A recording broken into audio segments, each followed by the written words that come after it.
ओम शांति। 19 जुलाई 2025। आज की मुरली। मीठे बच्चे, सदैव खुशी में रहो कि हमें कौन पढ़ाता है। तो यह भी मनमना भव है। तुम्हें खुशी है कि कल हम पत्थर बुद्धि थे, आज पारस बुद्धि बने हैं। प्रश्न: तकदीर खुलने का आधार क्या है? उत्तर: निश्चय। अगर तकदीर खुलने में देरी होगी तो लंगड़ाते रहेंगे। निश्चय बुद्धि अच्छी रीति पढ़कर गैलप करते रहेंगे। कोई भी बात में संशय है तो पीछे रह जाएंगे। जो निश्चय बुद्धि बन अपनी बुद्धि को बाप तक दौड़ाते रहते हैं, वह सतो प्रधान बन जाते हैं। ओम शांति। स्टूडेंट सब स्कूल में पढ़ते हैं तो उनको यह मालूम रहता है कि हमको पढ़कर क्या बनने का है। मीठे मीठे रूहानी बच्चों की बुद्धि में आना चाहिए कि हम सतयुग पारसपुरी के मालिक बनते हैं। इस देह के संबंध आदि सब छोड़ने हैं। अब हमको पारसपुरी का मालिक पारसनाथ बनना है। सारा दिन यह खुशी रहनी चाहिए। समझते हो पारसपुरी किसको कहा जाता है? वहाँ मकान आदि सब सोने चांदी के होते हैं, यहाँ तो पत्थरों ईंटों के मकान हैं। अब फिर तुम पत्थर बुद्धि से ही पारस बुद्धि बनते हो। पत्थर बुद्धि को पारस बुद्धि जब पारसनाथ बनाने वाला बाप आए तब बनाए ना। तुम यहाँ बैठे हो, जानते हो हमारा स्कूल ऊंच ते ऊंच है। इससे बड़ा स्कूल कोई होता नहीं।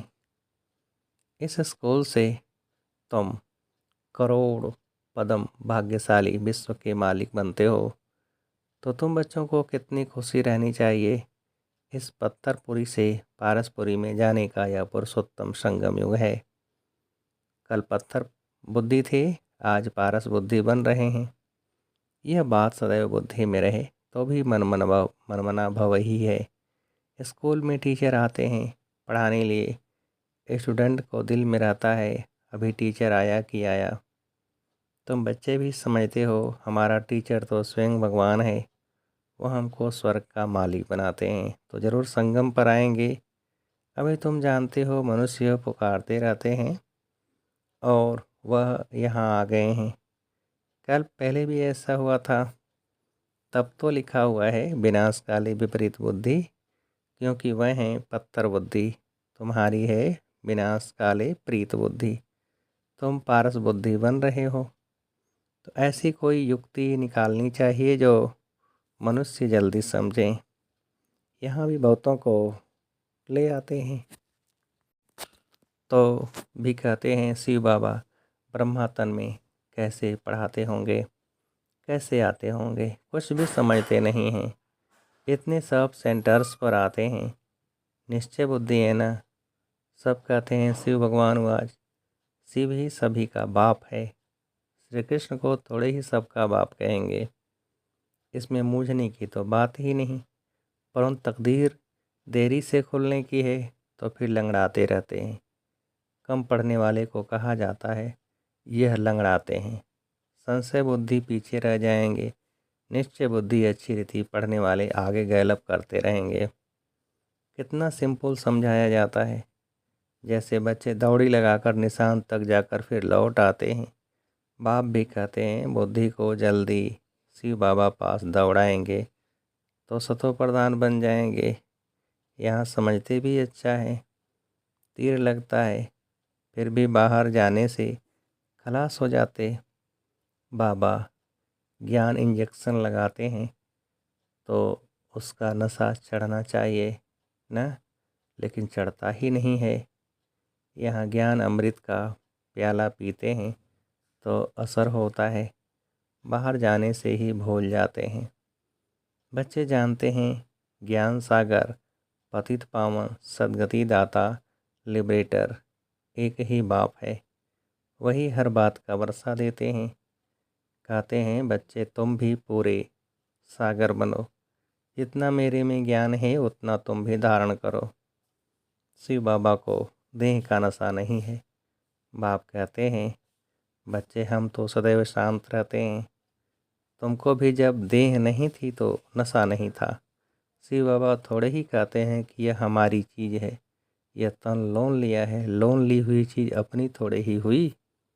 हमने इनमें प्रवेश किया है थोड़ी टाइम के लिए सर्विस करने अर्थ।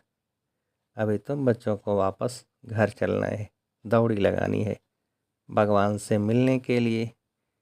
इतने यज्ञ तप आदि करते हैं, कितने समझाते थोड़े ही हैं, समझते थोड़े ही हैं वह मिलेगा कैसे। समझते हैं कोई न कोई रूप में भगवान आ जाएगा। बाप समझाते हैं, समझाते तो बहुत सहज हैं, प्रदर्शनी में भी तुम समझाओ। सतयुग त्रेता की आयु भी लिखी हुई है, उसमें 2500 वर्ष तक बिल्कुल एक्यूरेट है। सूर्यवंशी के बाद होते हैं चंद्रवंशी। फिर दिखाओ रावण का राज्य शुरू हुआ और भारत पतित होने लगा। द्वापर कलयुग में रावण राज्य हुआ, तिथि तारीख लगी हुई है। बीच में रखो संगम युग, रथी भी जरूर चाहिए ना। इस रथ में प्रवेश हो, बाप राजयोग सिखलाते हैं, जिससे यह लक्ष्मी नारायण बनते हैं। इसको भी समझाना तो बहुत सहज है। लक्ष्मी नारायण की डिनाइस्टी कितना समय चलती है और सब घराने हैं हद के। यह है बेहद का। इस बेहद की हिस्ट्री जोग्राफी को जानना चाहिए ना। अभी है संगम युग, फिर दैवी राज्य स्थापन हो रहा है। इस पत्थरपुरी पुरानी दुनिया का विनाश होना है। विनाश न हो तो नई दुनिया कैसे बनेगी। अब बाप कहते हैं न्यू दिल्ली। अभी तुम बच्चे जानते हो न्यू दिल्ली कब होगी। नई दुनिया में नई दिल्ली होती है। गाते भी हैं यमुना के कंठे पर महल होते हैं। जब इन लक्ष्मी नारायण का राज्य है तब कहेंगे न्यू दिल्ली पारसपुरी। नया राज्य तो सतयुग में लक्ष्मी नारायण का ही होता है। मनुष्य तो यह भी भूल गए हैं कि ड्रामा कैसे शुरू होता है, कौन कौन मुख्य एक्टर्स हैं, वह जानना चाहिए ना। एक्टर्स तो बहुत हैं, इसलिए मुख्य एक्टर्स को तुम जानते हो। तुम भी मुख्य एक्टर्स बन रहे हो, सबसे मुख्य पार्ट तुम बजा रहे हो। तुम रूहानी सोशल वर्कर्स हो, बाकी सब सोशल वर्कर्स हैं जिस्मानी। तुम रूहों को समझाते हो, पढ़ती रूह है। मनुष्य समझते हैं जिस्म पढ़ता है। यह किसको भी पता नहीं है कि आत्मा इन ऑर्गन्स द्वारा पढ़ती है। हम आत्मा बैरिस्टर आदि बनता हूँ। बाबा हमको पढ़ाते हैं, संस्कार भी आत्मा में रहते हैं। संस्कार ले जाएंगे, फिर आकर नई दुनिया में राजी करेंगे। जैसे सतयुग में राजधानी चली थी वैसे ही शुरू हो जाएगी। इसमें कुछ पूछने की दरकार नहीं रहती। मुख्य बात है देह अभिमान में कभी नहीं आओ। अपने को आत्मा समझो, कोई भी विकर्म नहीं करो। याद में रहो, नहीं तो एक विकर्म का बोझ 100 गुना हो जाएगा। हड़गोड़ एकदम टूट जाते हैं।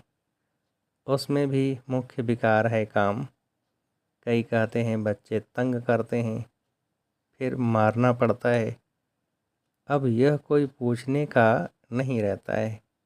यह तो छोटा पाई पैसे का पाप कहेंगे। तुम्हारे सिर पर तो जन्म जन्मांतर के पाप हैं, पहले उनको तो भस्म करो। बाप पावन होने का बहुत सहज उपाय बतलाते हैं। तुम एक बाप की याद से पावन बन जाएंगे। भगवान बच्चों प्रति तुम आत्माओं से बात करता हूँ और कोई मनुष्य ऐसे समझ न सके। वह तो अपने को शरीर ही समझते हैं। बाप कहते हैं मैं आत्माओं को समझाता हूँ। गाया भी जाता है, आत्माओं और परमात्मा का मेला लगता है। इसमें कोई आवाज़ आदि नहीं करनी है। यह तो पढ़ाई है। दूर दूर से आते हैं बाबा के पास। निश्चय बुद्धि जो होंगे उनको जोर से कशिश होगी आगे चलकर। अभी इतनी कशिश कोई को होती नहीं है, क्योंकि याद नहीं करते हैं। मुसाफिरी से जब लौटते हैं, घर के नज़दीक आते हैं, दो मकान याद आएगा, बच्चे याद आएंगे। घर पहुंचते ही खुशी में आकर मिलेंगे, खुशी बढ़ती जाएगी। पहले पहले स्त्री याद आएगी, फिर बाल बच्चे आदि याद आएंगे। तुमको याद आएगा कि हम घर जाते हैं, वहाँ बाप और बच्चे ही होते हैं। डबल खुशी होती है। शांति धाम घर जाएंगे, फिर आएंगे राजधानी में, बस याद ही करना है। बाप कहते हैं मन मना भव, अपने को आत्मा समझ, बाप और वर्षे को याद करो। बाबा तुम बच्चों को गुलगुल बनाकर नैनों पर बिठाकर साथ ले जाते हैं, जरा भी तकलीफ़ नहीं। जैसे मच्छरों का झुंड जाता है, ऐसे तुम आत्माएं भी ऐसे जाएंगी बाप के साथ। पावन बनने के लिए तुम बाप को याद करते हो, घर को नहीं। बाबा की नज़र पहले पहले गरीब बच्चों पर जाती है। बाबा गरीब निवाज है ना। तुम भी गांव में सर्विस करने जाते हो। बाप कहते हैं मैं भी तुम्हारे गांव को आकर पारसपुरी बनाता हूँ। अभी तो यह नर्क पुरानी दुनिया है, इनको ज़रूर तोड़ना पड़े। नई दुनिया में नई दिल्ली वह सतयुग में ही होगी। वहाँ राज्य भी तुम्हारा होगा। तुमको नशा चढ़ता है, हम फिर से अपनी राजधानी स्थापन करेंगे।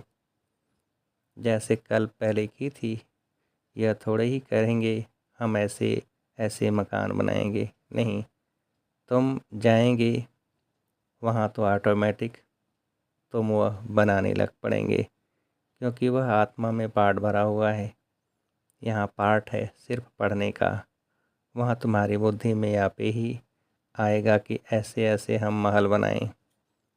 जैसे कल्प पहले बनाया था, वह बनाने लग पड़ेंगे। आत्मा में भी पहले से ही नूंद है। तुम वही महल बनाएंगे जिन महलों में तुम कल्प कल्प रहते हो। इन बातों को नया कोई समझ न सके। तुम समझते हो, हम आते हैं, नए नए पॉइंट्स सुन रिफ्रेश होकर जाते हैं। नई नई पॉइंट्स निकलती है, वह भी ड्रामा में नूंद है। बाबा कहते हैं बच्चे, मैं इस बैल पर यानी रथ पर सदैव सवारी करूं, इसमें मुझे सुख नहीं भासता। मैं तो तुम बच्चों को पढ़ाने आता हूँ, ऐसे नहीं बैल पर सवारी कर बैठे ही हैं। रात दिन बैल पर सवारी होती है क्या? उनका तो सेकंड में आना जाना होता है। सदैव बैठने का कायदा ही नहीं। बाबा कितना दूर से आते हैं पढ़ाने के लिए। घर तो उनका हुआ है ना। सारा दिन शरीर में थोड़े ही बैठेगा, उनको सुख ही नहीं आएगा। जैसे पिंजड़े में तोता फंस जाता है। मैं तो यह लोन लेता हूँ तुमको समझाने के लिए। तुम कहेंगे ज्ञान का सागर बाबा आते हैं हमको पढ़ाने के लिए। खुशी में रोमांच खड़े हो जाने चाहिए। वह खुशी फिर कम थोड़े ही होनी चाहिए। यह धनी तो अस्थाई बैठे हैं। एक बैल पर दो की सवारी सदैव होगी क्या? शिव बाबा रहता है अपने धाम में। यहाँ आते हैं, आने में देरी थोड़ी ही लगती है। रॉकेट देखो कितने तीखे होते हैं, आवाज़ से भी तीखे। आत्मा भी बहुत छोटा रॉकेट है। आत्मा भागती कैसे है? यहाँ से झट गई लंदन, 1 सेकंड में जीवन मुक्ति गाई है। बाबा खुद भी रॉकेट है। कहते हैं मैं तुमको पढ़ाने के लिए आता हूँ, फिर जाता हूँ अपने घर। इस समय बहुत बिजी रहता हूँ, दिव्य दृष्टि दाता हूँ, तो भक्तों को राजी करना होता है। तुमको पढ़ाता हूँ, भक्तों के दिल होती है, साक्षात्कार हो या कुछ न कुछ भीख मांगते हैं। सबसे जास्ती भीख जगत अम्बा से मांगते हैं। तुम जगत अम्बा हो ना, तुम विश्व की बादशाही की भीख देती हो। गरीबों को भीख मिलती है ना। हम भी गरीब हैं तो शिव बाबा स्वर्ग की बादशाही भीख में देते हैं। भीख कुछ और नहीं, सिर्फ कहते हैं बाप को याद करो तो विक्रम विनाश होंगे, शांति धाम में चले जाएंगे। मुझे याद करो तो मैं गारंटी करता हूँ तुम्हारी आयु भी बड़ी हो जाएगी। सतयुग में मृत्यु का नाम नहीं होता, वह है अमरलोक। वहाँ मृत्यु का नाम नहीं होता। सिर्फ एक खाल छोड़ दूसरी लेते हैं, इसको मृत्यु कहेंगे क्या? वह है अमरपुरी। साक्षात्कार होता है। हमको बच्चा बनना है, खुशी की बात है। बाबा के दिल होती है, अब जाकर बच्चा बनूं, जानते हैं गोल्डन स्पून इन माउथ होगा। एक ही शकील था, बाप का बच्चा हूँ, बाप ने एडाप्ट किया है, मैं शकीलधा बच्चा हूँ। तो बाबा कितना प्यार करते हैं, एकदम प्रवेश कर लेते हैं। यह भी खेल है ना, खेल में हमेशा खुशी होती है, यह भी जानते हैं ज़रूर। बहुत बहुत भाग्यशाली रथ होगा जिसके लिए गायन है ज्ञान सागर, इनमें प्रवेश कर तुमको ज्ञान देते हैं। तुम बच्चों के लिए एक ही खुशी बहुत है, भगवान आकर पढ़ाते हैं, भगवान स्वर्ग की राजाई स्थापन करते हैं। हम उनके बच्चे हैं तो फिर हम नर्क में क्यों हैं, यह किसकी भी बुद्धि में नहीं आता। तुम तो भाग्यशाली हो जो विश्व का मालिक बनने के लिए पढ़ते हो। ऐसी पढ़ाई पर कितना अटेंशन देना चाहिए। अच्छा, मीठे मीठे सिकिल दे बच्चों प्रति माता पिता बाप दादा का याद प्यार और गुड मॉर्निंग। रूहानी बाप की रूहानी बच्चों को नमस्ते। हम रूहानी बच्चों की रूहानी बाप को नमस्ते। धारणा के लिए मुख्य सार, पहली पॉइंट, इसी डबल खुशी में रहना है कि अब मुसाफिरी पूरी हुई। पहले हम अपने घर शांति धाम में जाएंगे, फिर अपनी राजधानी में आएंगे। दूसरी पॉइंट, सिर पर जो जन्म जन्मांतर के पापों का बोझ है उसे भस्म करना है। देह अभिमान में आकर कोई भी कर्म नहीं करना है। वरदान, श्रेष्ठ संकल्पों के सहयोग द्वारा सर्व में शक्ति भरने वाले शक्तिशाली आत्मा भव। विस्तार, सदा शक्तिशाली भव का वरदान प्राप्त कर सर्व आत्माओं में श्रेष्ठ संकल्पों द्वारा बल भरने की सेवा करो। जैसे आजकल सूर्य की शक्ति जमा करके कई कार्य सफल करते हैं, ऐसे श्रेष्ठ संकल्पों की शक्ति इतनी जमा हो जो औरों के संकल्पों में बल भर दो। यह संकल्प इंजेक्शन का काम करते हैं, इससे अंदर वृत्ति में शक्ति आ जाती है। तो अब श्रेष्ठ भावना व श्रेष्ठ संकल्प से परिवर्तन करना इस सेवा की आवश्यकता है। स्लोगन, मास्टर दुख हरता बन दुख को भी रूहानी सुख में परिवर्तन करना, यही आपका श्रेष्ठ कर्तव्य है। अव्यक्त सारे संकल्पों की शक्ति जमा कर श्रेष्ठ सेवा के निमित्त बनो। कोई कोई बच्चे कभी कभी बड़ा खेल दिखाते हैं, व्यर्थ संकल्प इतना फोर्स से आते जो कंट्रोल नहीं कर पाते। फिर उस समय कहते क्या करें, हो गया ना, रोक नहीं सकते, जो आया वह कर लिया। लेकिन व्यर्थ के लिए कंट्रोलिंग पावर चाहिए। जैसे एक समर्थ संकल्प का फल पदम गुना मिलता है, ऐसे ही एक व्यर्थ संकल्प का हिसाब किताब उदास होना, दिल शिकस्त होना व खुशी गायब होना, यह भी एक का बहुत गुना के हिसाब से अनुभव होता है। अच्छा, ओम शांति।